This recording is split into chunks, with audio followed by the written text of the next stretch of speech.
І на оновленій землі врага не буде супостата, і буде син, і буде мати, і будуть люди на землі.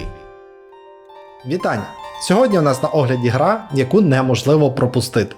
І не тільки тому, що вона розроблена українцями про українців, але й тому, що це одна з найкрутіших економічних стратегій, яких я коли-небудь грав. Гра має назву Острів.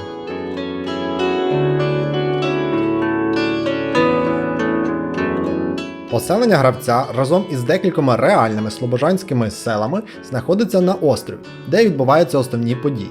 З цього і походить назва гри. Гра про українське село 17 століття, де ви в ролі господаря або керівника цього селища займаєтесь його розбудовою, управлінням, вирішенням економічних питань та нагальних проблем, як сумлінний працівник та завзятий господарник. Автором ідеї і безпосередньо розробником є харків'янин Євген. Працював він у вільний від роботи час, тому розробка велась повільно. Але вже у 2018 році до нього приєдналося 4 колег, котрі вже до 2020 року випустили альфу на платформі Steam та GOG. Гра отримала дуже схвальні відгуки від гравців, тому і надалі продовжує розвиватися. Острів розпочинається з того, що на заселення нових земель приїжджає табір українських селян.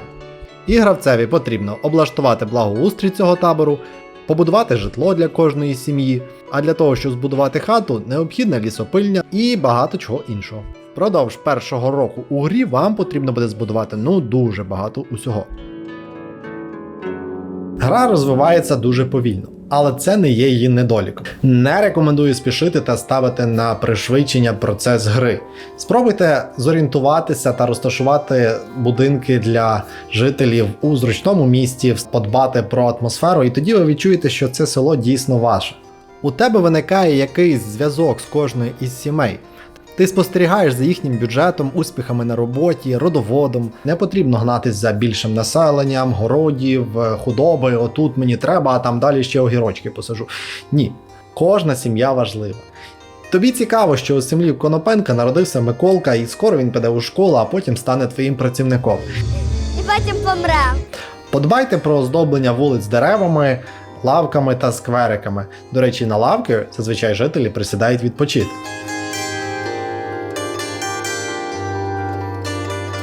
А чим же ще займатися у грі, окрім будівництва та сидіння під вишнею для збільшення кількості населення?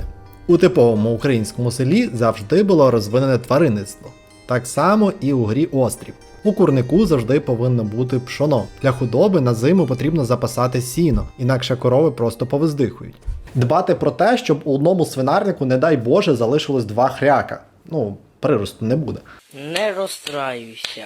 Найзахоплювіший момент у грі – це землеробство. Потрібно встигнути усе посіяти, потрібно встигнути усе зібрати, а також робити зміну посівної, щоб земля не виснажувалась. Таки вельми добре продумана ця механіка автором. І як тільки приходить час збору урожаю, усі спішать на поля, покидаючи свою буденну роботу, щоб встигнути зібрати врожай, доки не настала зима. Інакше врожай пропаде. На острові завжди сонячно, але є зміна сезонів.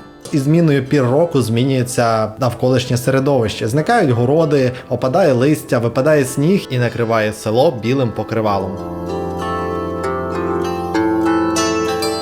Улітку персонажі задягнені у національний одяг, а взимку, коли стає холодно, вони переодягаються у теплі шуби та шапки. Ще одна особливість, про яку ви напевно вже чули, це дороги та стежки. Вони виникають, тобто протоптуються, там, де найбільше ходять мешканці села. І це капець як круто! Є й недоліки. Я не знаю, чи є у цій грі кінець, наскільки велике можна зробити поселення, але декілька разів я закінчив її на тому етапі, що я просто вже не розумів, де і скільки ресурсів у мене є та що з ним усім робити. Хотілося б, щоб розробники також подбали про пізню стадію гри і додали трішки більше графіки, можливості нових будівель та якось спростили процес обміну товарів.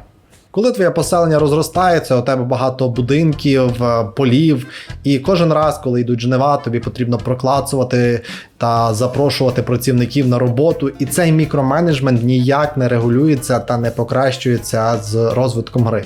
Але поки ви дійдете до населення 200 годин, я думаю, ви вже очманієте від тої красоти, яку зможете побачити.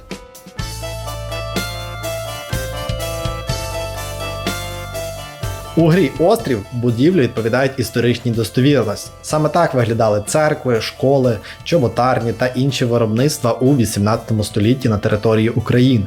Насправді вони не є 100% копією тих будівель, адже у грі важливо мати функціональну впізнаваність будівлі. Але дизайн їх спирається на існуючі архітектурні традиції та містить собі елементи реальних будівель.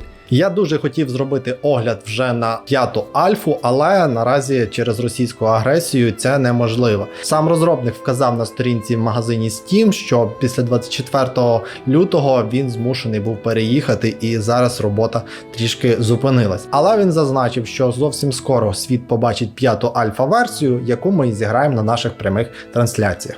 Не зважайте на те, що це лише альфа-версія. Я рекомендую вам цю гру. Вона цікава, вона захоплююча і вона проукраїнська. А розробники будуть вдячні вам за підтримку. Особисто я і мої вуса були вдячні вам за лайк під цим відео. Зустрінемось на прямих трансляціях Bender.ua.